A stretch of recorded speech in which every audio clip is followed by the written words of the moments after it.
जय माता जी। समस्त भक्तों को और साधकों को नमस्कार। आज हम आपको ये बताने जा रहे हैं कि किस प्रकार मंत्र सिद्धि करना चाहिए और पूजन किस प्रकार करना चाहिए जो कि हमें त्वरित फल प्रदान करे।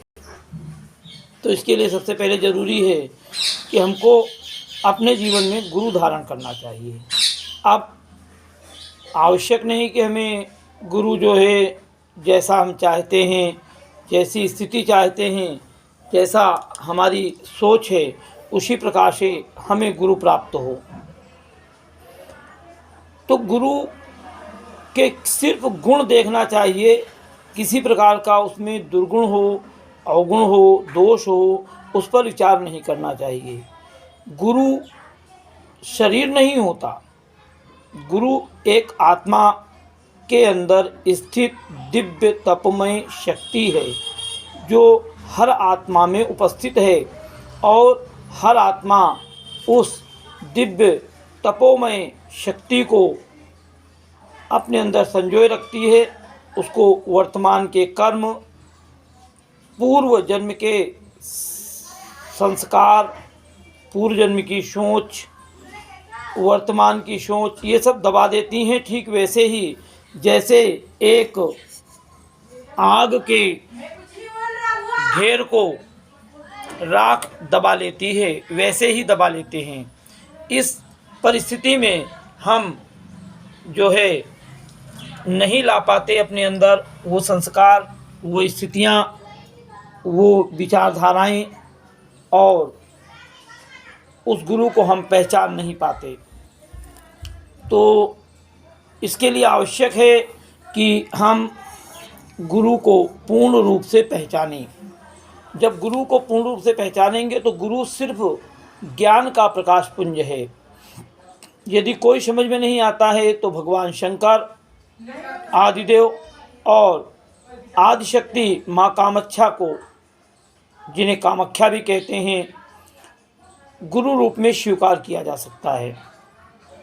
अब हमने शंकर भगवान को गुरु रूप में स्वीकार किया तो गुरु का मूल तत्व, शिव का जो मूल तत्व है वो है सत्यम शिवम सुंदरम।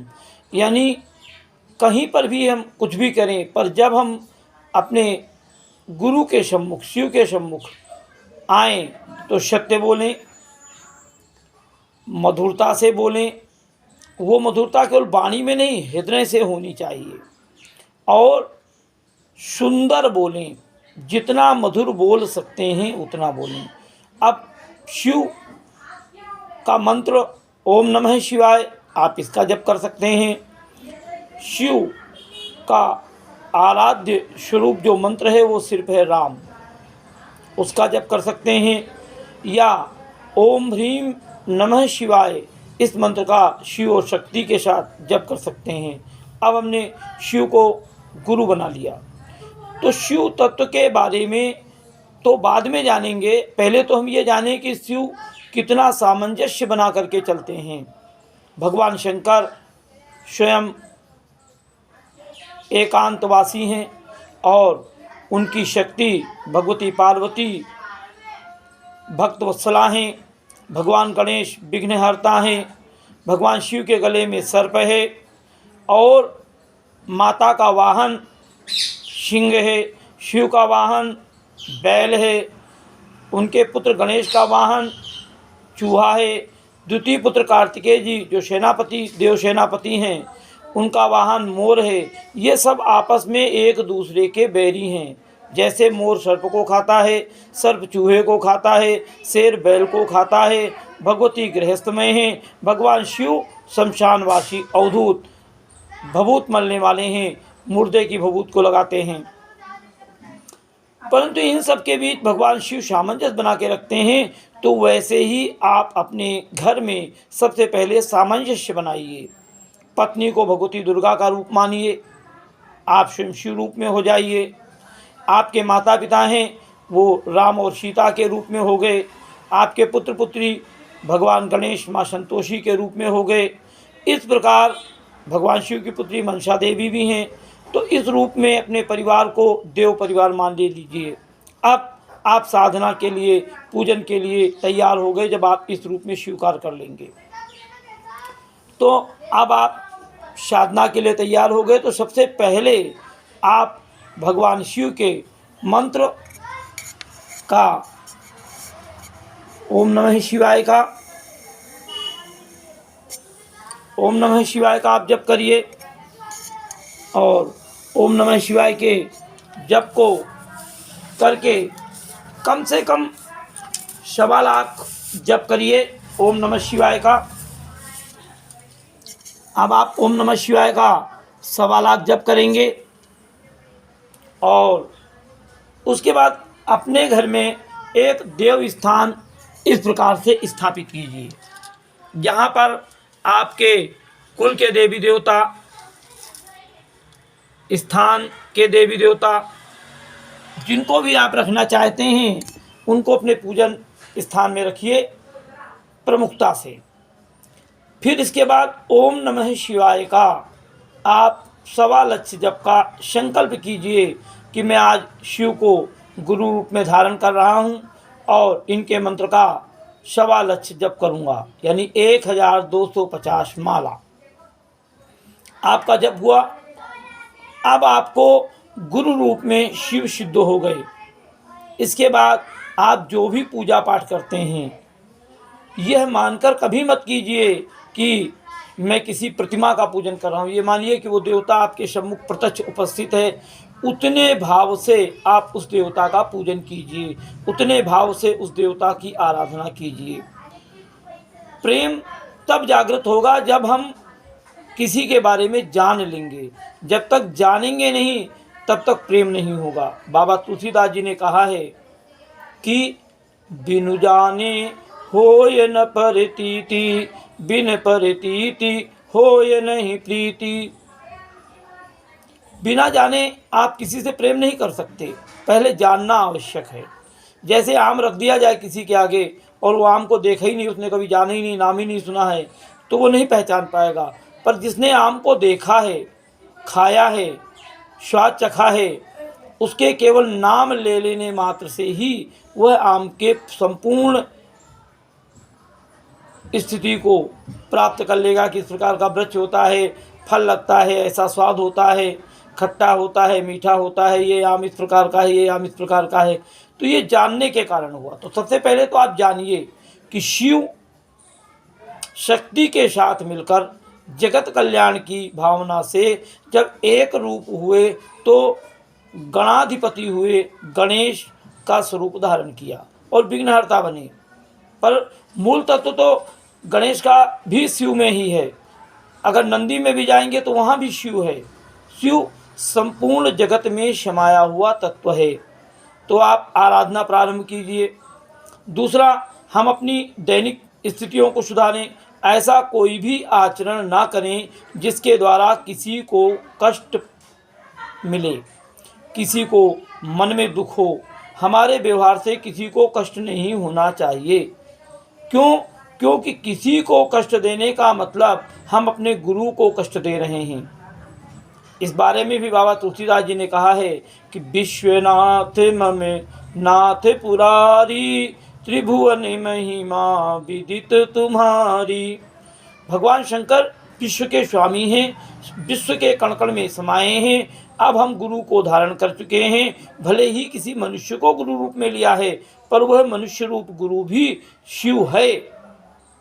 इसका प्रमाण हमारा शास्त्र देता है कि गुरुर्ब्रह्मा गुरुर्विष्णु गुरुर्देवो महेश्वरः, गुरुर्साक्षात् परम ब्रह्म तस्मै श्री गुरुवे नमः। गुरु ब्रह्मा है। साधनात्मक जीवन, अच्छी आदत, जीवन जीने के उचित मार्ग गुरु प्रदान करता है और उनका पोषण विष्णु के प्रकार करता है। उन अच्छी आदतों को, अच्छे संस्कारों को, अच्छी साधनाओं को आगे बढ़ाने का कार्य करता है। हमारे बुरे संस्कार, बुरी आदतें, इन सब का त्यागन करने की स्थिति बनाता है। अब आप इतना सब कुछ करने के बाद किसी भी इष्ट की, किसी भी देवी की, किसी भी देवता की, काली, तारा, बगला, छिन्नमस्ता, भैरव, हनुमान या शिव, ब्रह्मा, विष्णु, महेश, इंद्र, वरुण, कुबेर, कामदेव, रति, 51 शक्तिकूट किसी भी को लेकर के आप साधना करने बैठे तो वहाँ पर आपको कम से कम अपने जीवन को सरल बनाना होगा, और सरल बनाने के लिए भी हमारे शास्त्रों में निर्देश है। आक्रोधनः शौचपरः सततम ब्रह्मचारिणः गृह ध्यानरता नित्यम प्रसन्न मनसः सदा अदुष्ट भाषा संतु है ये पर निंदका।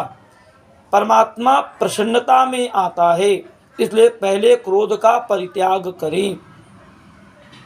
क्रोध वैसे ही छोड़ना है जैसे सांप काटना छोड़ दे, पर फुफकारना नहीं। क्रोध कभी आवश्यकता हो करना पड़े तो ऊपर से करें, अंदर से नहीं। शौच पर हमारे यहाँ शौच की क्रिया होती है जब हम मलमूत्र त्याग करने जाते हैं, स्नान करते हैं, हाथ पैर धोते हैं, तो ये ज़्यादा से ज़्यादा स्थिति में हमें पवित्र रहना है। और कहीं ऐसी स्थिति आ जाए कि हम लोग शंका करने गए और जल नहीं है अब, तो मिट्टी का स्पर्श करें, पृथ्वी को माता के रूप में हे माँ मुझे प्रसन्न कर होकर के पवित्र कर दे। दाहिने कान का स्पर्श करें, यहाँ पर गंगा का वास माना गया है कि माँ मुझे पवित्र कर दें, जैसे ही जल उपलब्ध होगा मैं अपने को शुद्ध कर लूँगा। ज़्यादातर पवित्र रहने की कोशिश करें। ब्रह्मचारिणः, ब्रह्मचर्य व्रत कई प्रकार से होता है, कोई ज़रूरी नहीं कि आप किसी के साथ अनैतिक कर्म करें तो ही ब्रह्मचर्य खंडित होगा। दृष्टि से खंडित होता है, आपकी दृष्टि शुद्ध होना चाहिए। केवल एक स्त्री या एक पुरुष पति या पत्नी को छोड़कर बाकी सभी के प्रति माता या पिता का भाव रखना, भाई का भाव रखना, बहन का भाव रखना सर्वश्रेष्ठ ब्रह्मचर्य है। वाणी के द्वारा अश्लील चर्चा मत करें, देखने के द्वारा अश्लील दृश्यों को मत देखें, तो ब्रह्मचर्य का व्रत का पालन करें। कैसे आपको साधना फल नहीं देगी? बिल्कुल देगी। गृह ध्यान रता नित्यम प्रसन्न मन से सदा, और मन से प्रसन्न रहें। ईश्वर प्रसन्नता में आता है। याद रखिएगा, रात्रि के समय दिन हो सकता है, प्रकाश आ सकता है, साधन कुछ भी हो, परंतु प्रकाश में अंधेरा नहीं आ सकता। तो खुशी में दुख नहीं आ सकता, दुख के बीच अचानक खुशी आ सकती है। तो ईश्वर प्रसन्नता में आता है, तो आप प्रसन्न रहें और परमात्मा के ध्यान में निमग्न रहें सदैव। आप जिससे भी मिले ये मानकर चलें कि वो परमात्मा ही आपसे मिल रहा है।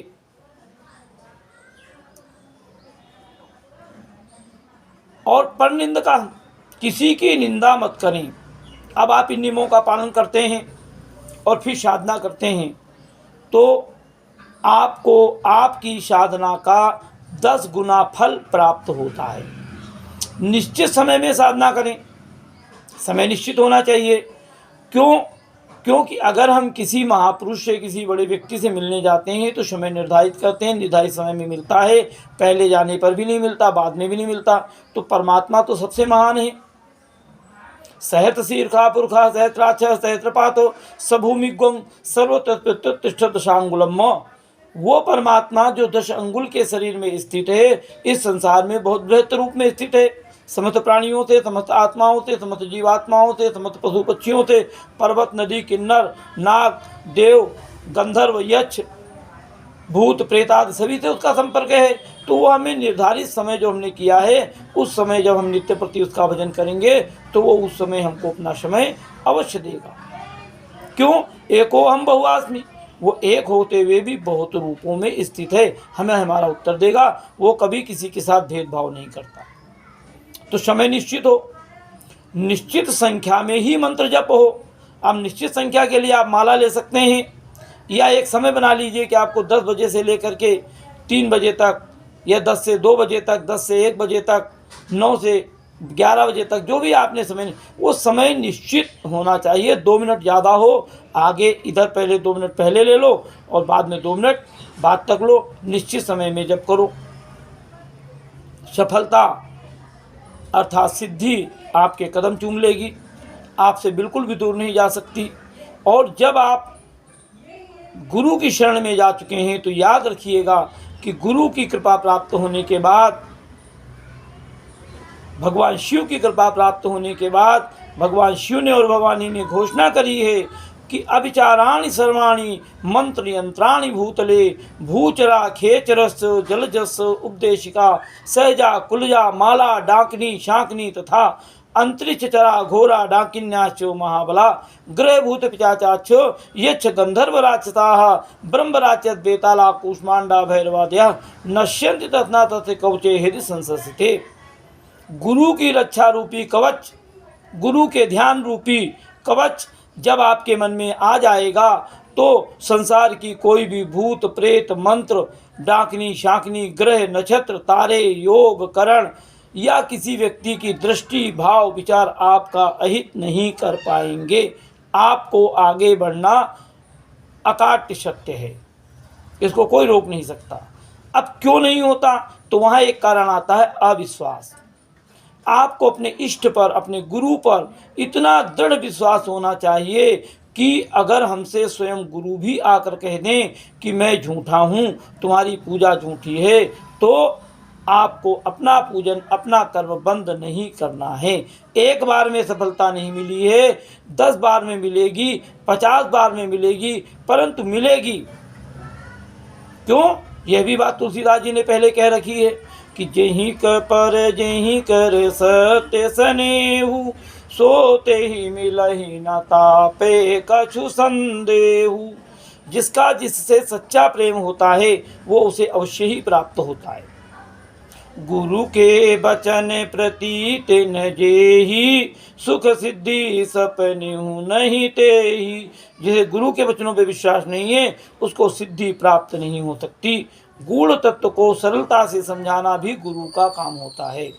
तो मैं आपसे कहूँगा कि सबसे पहले मनुष्य जीवन की प्रमुख आवश्यकता है गुरु को धारण करना, गुरु बनाना। तो गुरु बना लीजिए।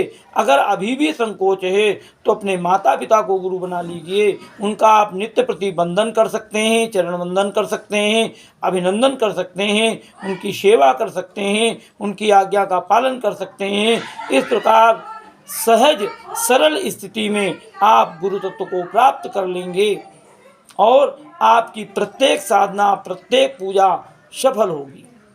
अब पूजन के लिए आचार्य पंडित का होना, तो आचार्य हम इसलिए बनाते हैं कि उसके आचरण पवित्र हैं, हम उसको देखकर सीख सकें।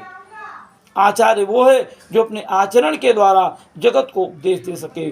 गुरु वो है जो आपका योग और क्षेम वहन कर सके, जो आपके कल्याण का कार्य कर सके, वो है गुरु। तो आज मैं आपको बताना चाहूँगा कि आप गुरु बनाइए, गुरु मंत्र लीजिए और जब तक मन में पूर्ण श्रद्धा भाव जागृत ना हो, जब तक आपके मन में पूर्ण स्थिति ना आ जाए, पूर्ण विचार ना आ जाए कि इसे ही गुरु बनाना है, तब तक आप गुरु को ढूंढते रहिए। उसके बाद फिर आपको इष्ट यानी लक्ष्य का चयन करना है। जब आप अपने इष्ट का चयन कर लेंगे, जब अपने लक्ष्य का चयन करेंगे, तब आपको और भी सफलता प्राप्त होगी।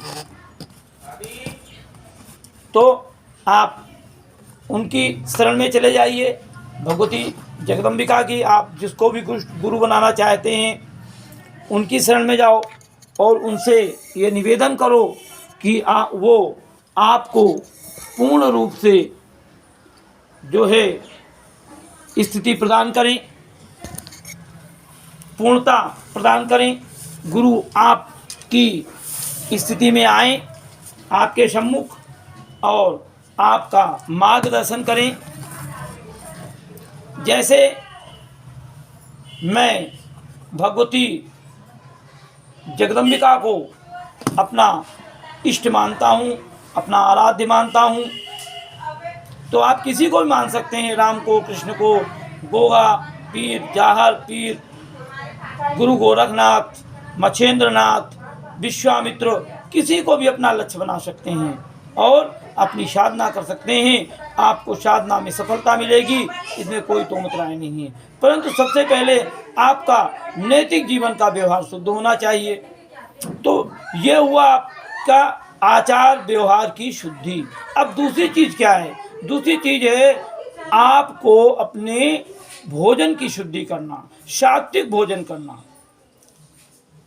अधिक तला गला खाना, मिर्च मसाले खाना, मांस मदिरा का सेवन करना, ये भी साधनात्मक रुकावट डालता है। आपके विचारों में प्रबल अश्लीलता का आना, यह भी आपके जीवन में रुकावट डालता है। तो इनसे बचिए। इसके बाद आप अपनी निद्रा पर कंट्रोल कीजिए।